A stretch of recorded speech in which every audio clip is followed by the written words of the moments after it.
Hola, ¿qué tal amigos televidentes? Gracias por seguir en sintonía del canal parlamentario. A esta hora les saluda Jonathan Castro y le doy la más cordial bienvenida a su programa Prevenir es Salud. Hoy trataremos el tema de las fobias, el tratamiento y terapia. Todo en algún momento de la vida o todos padecemos de algún tipo de fobia, ya sea a animales, a situaciones. Y para eso hoy nos acompaña la doctora Elba Girón. Ella es psiquiatra del Hospital de Atención Psicosocial. Buenas tardes. Buenas tardes, mucho gusto. Doctora, quería preguntarle empezando pues, ¿cómo se puede definir o qué es una fobia? Fobia es un miedo irracional a un objeto, persona, espacio, a cualquier circunstancia en el cual hay una desproporción entre el estímulo y la respuesta que presenta el individuo. Hay situaciones que te pueden dar miedo porque tal vez te pueden ocasionar un daño. En este caso, para decir que el paciente tiene o la persona tiene una fobia, tiene que ser irracional, es desproporcionado. Hay un desbalance, la respuesta que me provoca ante el estímulo. Estas fobias, hay que ver también que la fobia es un tipo de trastorno de ansiedad. Cuando estamos hablando de fobia, estamos hablando de trastorno de ansiedad. Correcto. Nada más que hay un sinnúmero de clasificación y una de estas es la fobia. Es esa descarga, eso algo que yo no puedo controlar y me provoca una serie de manifestaciones fisiológicas, taquicardia, sudoración, hasta sensación de desmayo. Las personas se sienten que se pueden morir en ese momento y esta misma fobia te puede llevar a otro tipo de trastorno. Como le decía, forma parte de los trastornos de ansiedad y esto me puede llevar incluso a veces a tener un ataque de pánico, que es la sensación que me puedo morir o me puede dar un infarto, me puedo volver loco ante ese estímulo. Ahora, ¿hay cómo clasificar el tipo de fobias? Porque, como decía usted, hay fobias a los animales, objetos, ciertas situaciones. Están las fobias específicas, ¿verdad?, que son a situaciones, como dice la palabra específicamente, pero hay mayor de 600 clasificaciones, porque uno le puede hacer, un objeto fóbico. Quiero, antes de hablar de la clasificación, para comprender que uno puede ser fóbico a cualquier cosa, es que realmente lo que hace uno es desplazar. O sea, yo le puedo tener miedo, digamos, un espacio cerrado, o decir, el caballo me da miedo, me da terror, no puedo subirme al caballo porque me puede agredir. Entonces, generalmente en la fobia lo que se hace es un desplazamiento inconscientemente. Son situaciones que yo no la puedo exteriorizar por cuestión de moral, por cuestión que yo quiero agredir o me siento que me está haciendo daño un ser querido y yo lo desplazo. Como no lo puedo exteriorizar, lo desplazo a un objeto, pero no que yo le voy a hacer daño al objeto, sino que el objeto me va a hacer daño a mí. Entonces lo desplazo a un objeto y después digo, el objeto o tal persona o tal espacio o tal animal me va a hacer daño. Pero realmente lo que yo siento inconscientemente es un daño. Estoy reprimiendo un daño hacia mi padre que tal vez me maltrata. Entonces, como la cuestión de la estructura social, moral y familiar, no conscientemente uno no puede dañar a esa persona, entonces uno desplaza. O sea, son cuestiones que van más allá solo al objeto. Esa es una manera, ya es el síntoma, pero inconscientemente hay un sinnúmero de procesos que hay que tratarlo. Y esto se origina muchas veces en la infancia, ¿verdad? Y se habla del complejo de Edipo, en el cual generalmente el niño siente una identificación con la madre, una atracción con la madre, entonces él siente que el padre me puede quitar el amor de mi mamá. Entonces yo percibo a mi padre como el agresor y no quiero que compartan espacio. Entonces, esa sensación que yo siento no le puedo decir papá, porque él ni lo tiene bien visualizado en ese momento. Y de repente va en la calle y se encuentra al perro. Y entonces el niño es fóbico al perro, no puede ver al perro porque empieza a gritar, se desespera, se paraliza, no podemos pasar a esa calle porque el niño dice que el perro lo va a agredir, tal vez el perro nunca lo ha agredido. Entonces él desplaza ese odio que tiene a su padre hacia el perro, pero no dice yo odio a mi padre, sino ya lo desplaza hacia al perro y dice el perro me quiere hacer daño a mí, pero realmente es él que quiere hacer daño a una persona porque siente que le está privando algo que es completamente necesario en él. Pero siempre esto se da cuando hay un complejo de Edipo no superado. Ahora, también, bueno, todos, digo yo, ¿verdad? Tenemos temor a algo, Así ¿verdad? o alguna fobia.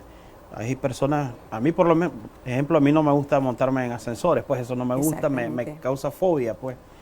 Y hay otro pues tipo también de que le dan incluso miedo hasta los payasos, pues hemos visto. Así es. Que eso es normal en los niños, sí, pero eso se tiene que ir superando. Ajá. Pero hay personas que no lo superan. No lo superan porque también a veces haya habido un factor, o sea, traumatizante, que ahí uno tiene que diferenciar. ¿Es que es un objeto fóbico o es que pasó una experiencia traumática y a raíz de esto no se superó y le tiene miedo, pero él lo concibe como que esta persona me hizo daño y no he superado eso?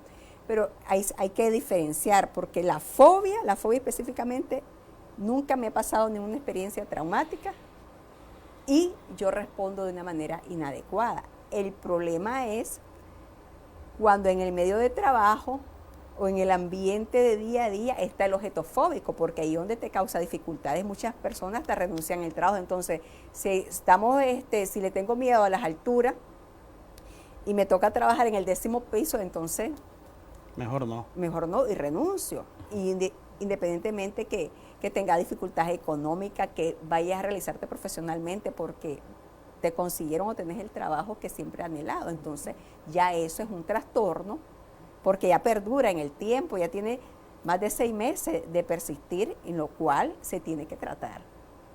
Entonces, tiene un tiempo, entonces. Exactamente, o sea que a mí me dé, me da temor la oscuridad, porque en la oscuridad me pasó tal evento, pero ya ando mi vida normal.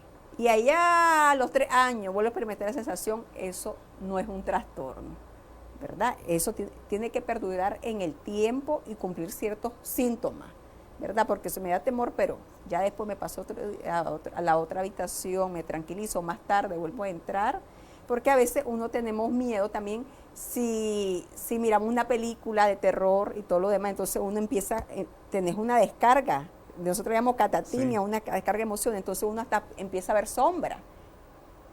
Pero se sugestiona. Exactamente, pero ahí lo que está predominando es el afecto. Entonces ya después, al pasar los días, todo vuelve a la normalidad. Esa es una idea sobrevalorada donde uno puede decir, estoy viendo cosas que no son, pero yo estoy claro que estoy viendo eso y que realmente no es real, aunque al inicio me da miedo porque mi carga afectiva está aumentada. Entonces hay muchas cosas que se tienen que diferenciar. El objeto fóbico es algo inocuo en el cual yo tengo un miedo irracional y lógicamente y objetivamente no me va a provocar un daño. Hay personas, incluso adultos, que no, por ejemplo, por la noche no pueden ir al baño solo, necesitan que alguien los acompañe, ya quedan con eso. Mi pregunta es, ¿puede crearse fobia a través de un trauma, de algo que haya sucedido? Claro, pero es que ahí se tiene que diferenciar si es una fobia o esta persona, como le decía, tuvo un evento traumático, y ahí entraríamos a otro tema que también es ansiedad.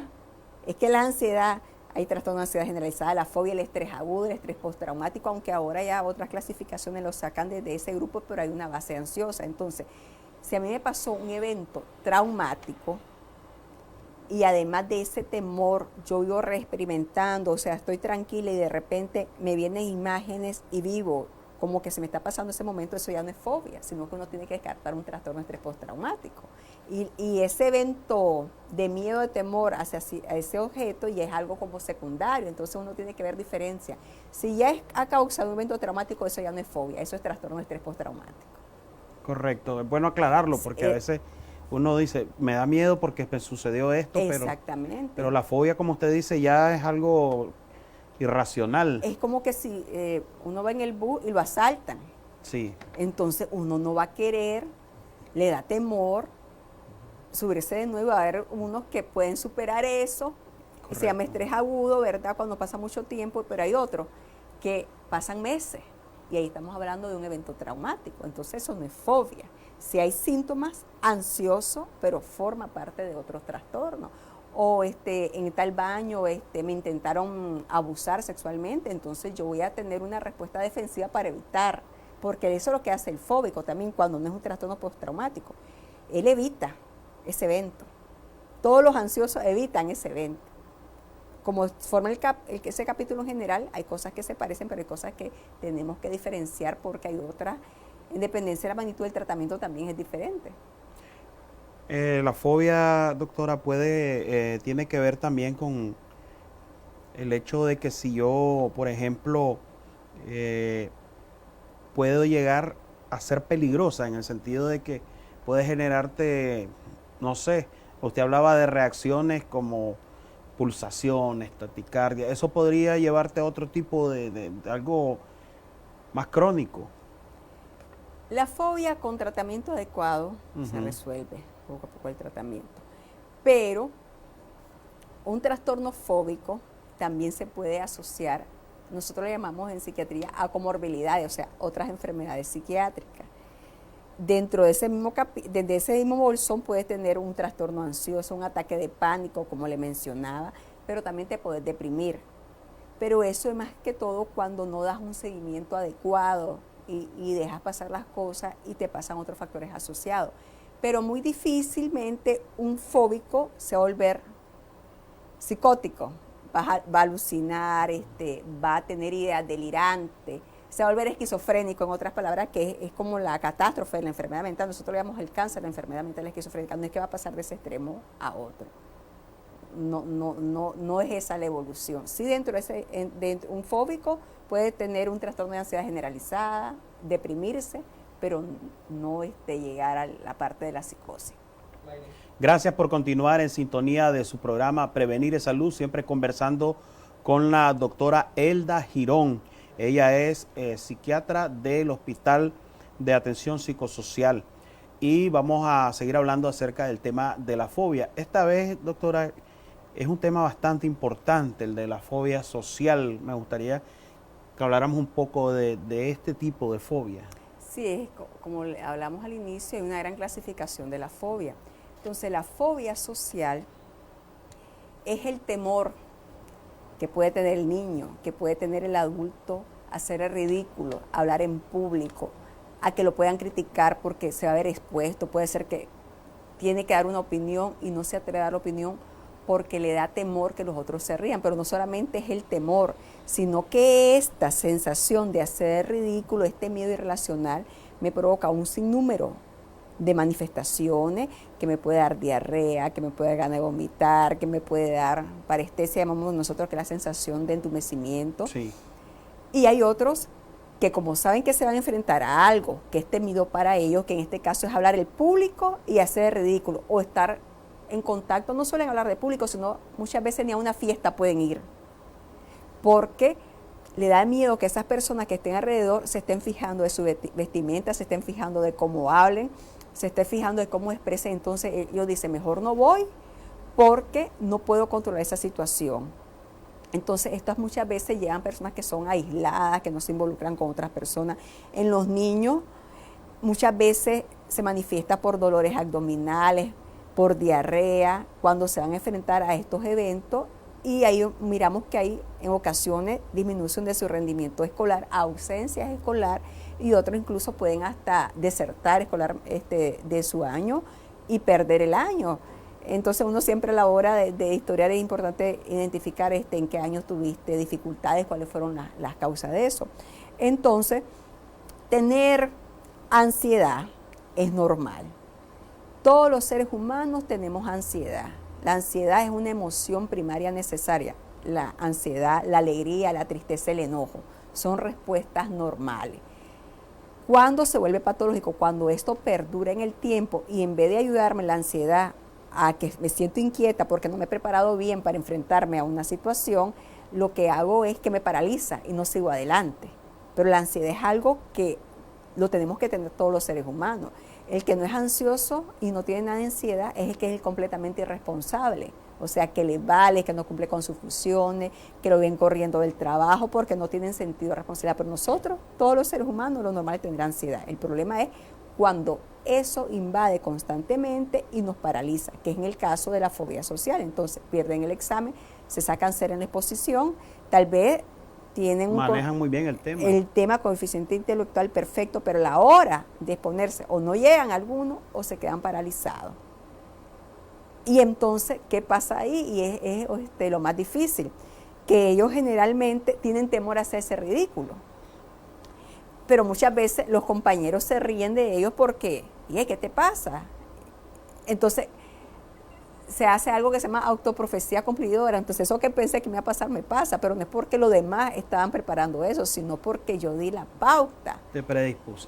Me predispuso. No significa que sea culpable, ¿verdad? Sí. Pero muchas veces llegan el papá y el papá lo regaña, le llama la atención, lo castiga. Entonces, estos niños se vuelven más ansiosos, se pueden deprimir y en vez de tener una situación, ya la acompañan otra sintomatología, otros trastornos, que hace que esta persona se afecte su autoestima y si no se interviene adecuadamente, vamos viendo que desde muy pequeños van teniendo afectaciones en su rendimiento escolar a niños aislados y muchas veces hasta parece a veces uno no le presta atención como padre, pero hasta puede llevar ideas suicidas y cometer otras cosas, tal vez por algo que no era tan grande, pero no se detectó y no se le dio seguimiento y el niño hasta dejó el año. Entonces, en estos temas, la fobia, uno dice, no, si fobia tenemos todo.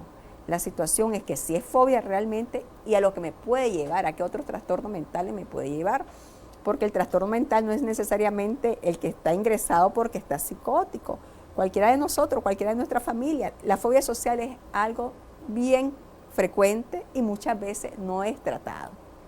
Ya es tratado porque ya tienen síntomas gastrointestinales frecuentes, entonces van donde el gastroenterólogo, van donde el pediatra, van donde el internista si son adultos, y ahí es donde se empieza a identificar, pero no porque se visualiza como algo emocional, como algo mental inicialmente.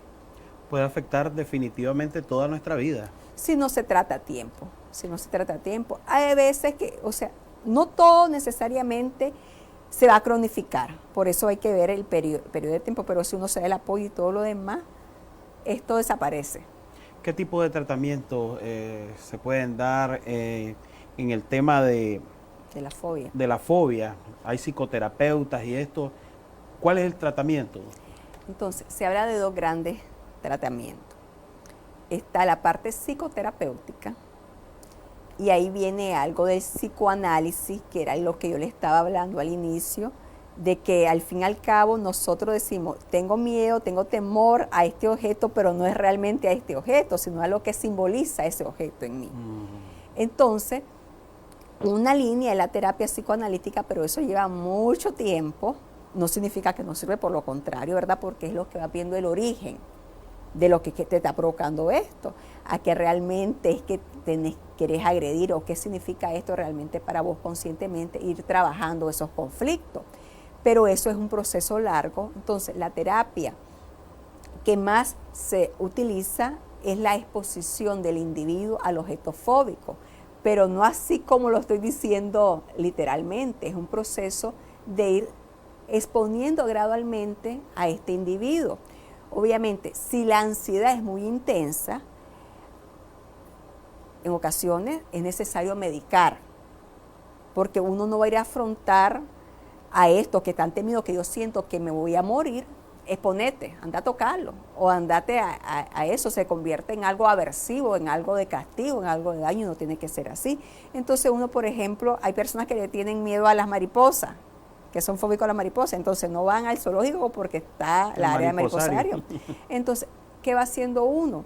Le va generando primero un ambiente de empatía al paciente, porque si yo empiezo a regañar no es ese el papel, sino de ver, de hablar con ellos, y uno cuando ya los niveles de ansiedad vayan disminuyendo, uno empieza a exponer al individuo, pero no exponernos a llevarlo al zoológico inicialmente, entonces uno empieza a enseñarles dibujo, primero de largo, y al inicio puede ser de que te digan, no los quiero ni ver, entonces uno ya deja de hacer eso y ya después en otro momento se le va, entonces, y uno empieza a hacer algo que se llama terapia cognitiva conductual, porque en la fobia eso que se da, yo tengo un error cognitivo, o sea, lo que yo estoy pensando no es real, y empiezo a decir, siempre me siento mal, entonces sí, mire que te sentiste mal, en este momento que te enseñé la figura de la mariposa, pero ¿cómo fue la intensidad en relación a otras ocasiones? Entonces ya el individuo va generando confianza y se va acercando, y ya después le decís que pinte esa mariposa. Ya después dibujado una mariposa y se va exponiendo uno. Si hay momentos que la ansiedad aumenta, uno empieza Y dejamos hasta ahí. En la próxima sesión volvemos a exponerlo gradualmente hasta que llegamos al objeto temido. Es un proceso, obviamente es un seguimiento estricto y todo lo demás, pero como le digo, muy difícilmente el que le tiene miedo a la mariposa va a llegar a sesión. Generalmente llegan a consulta cuando esto está asociado con otros trastornos. Y en ese caso, obligatoriamente, si hay un trastorno de ansiedad generalizada o hay un depresivo, donde ya te estás complicando por esto, tenés que dar tratamiento antidepresivo. Pero la base es conductual inicialmente. ¿Y se pueden superar la fobia? Sí, se pueden superar. Uno inicia conductualmente, pero tenés que también ir trabajando por qué yo tengo esta fobia. Porque yo me puedo acercar puedo tocar el objeto, sí, y puedo acercarme al objeto. Y ya sé que ese objeto no me va a hacer nada. Pero si yo tengo un conflicto no resuelto, puede hacer que ya después se manifieste en otros trastornos de ansiedad o en otro tipo de fobia. Entonces lo ideal es ver la raíz de lo que está provocando esto. Pero la terapia conductual es algo de entrada que sí funciona, pero tenemos que estar seguros que estamos tratando adecuadamente la etiología de ese síntoma fóbico. ¿Y ustedes están dentro del Hospital de Atención Psicosocial? ¿Han tratado este tipo de problemas, el tema de la fobia? ¿Qué tan común es? O sea, es que es muy frecuente la fobia, pero no llegan a consulta. Llegan a consulta, como le decía, cuando el evento fóbico está relacionado día a día con su quehacer, entonces le impide seguir adelante o te deprimí por esto, pero generalmente le tengo fobia a la mariposa, le tengo fobia a los aviones y nunca he abordado un avión, entonces ese individuo muy difícilmente va a ir a buscar consulta, pero si ya está expuesto a eso constantemente o ese es tu trabajo, busca consulta, pero los trastornos de ansiedad son muy frecuentes, en prevalencia hasta el 25-30% en general. Lo que pasa que los que llegan a consulta ya son, si está psicótico, pero muchos tenemos ansiedades o depresiones y andamos en la calle y no buscamos atención porque visualizamos como que solo si me desconecto de la realidad es que necesito ayuda por psiquiatría, ¿verdad? Pero sí, o sea, el hospital, de hecho, en la formación de los especialistas, uno da todas las herramientas necesarias para brindar atención. Como le decía, el Hospital Psicosocial miramos todos los trastornos psiquiátricos y no todos los trastornos psiquiátricos necesitan hospitalización. En emergencia están las 24 horas del día y si llegan 40 pacientes no se van a ingresar los 40 pacientes, tal vez ingresan 1 o 2. Entonces no es algo que el fóbico va a ingresar. Pero si el fóbico tiene otro trastorno mental que están complicados, pues se tiene que hacer la intervención en relación al diagnóstico que tiene. Y es que la fobia puede generarte otro trastorno. Exactamente, como les digo, son comorbilidades, están asociadas, generalmente el fóbico está asociado con otro. El trastorno de ansiedad generalizada, que son los que piensan, que se preocupan por todo. Tienen una estabilidad económica y se preocupan porque van a perder el empleo y tal vez lo acaban de ascender por buen trabajador. O sea, ellos vienen buscando cualquier motivo para preocuparse y forma parte de ese bolsón y viene el estrés. Viene toda la situación. Esas personas no están tranquilos nunca. En vez de estar centrados en el aquí y en la ahora, están pensando en lo que va a pasar media hora después, 5 minutos después. Entonces nunca disfrutan nada. Su vivir es preocuparse. ¿Qué hay para preocuparse cada día? Entonces, las comorbilidades, la asociación de otros trastornos, obviamente te afecta a tu calidad de vida.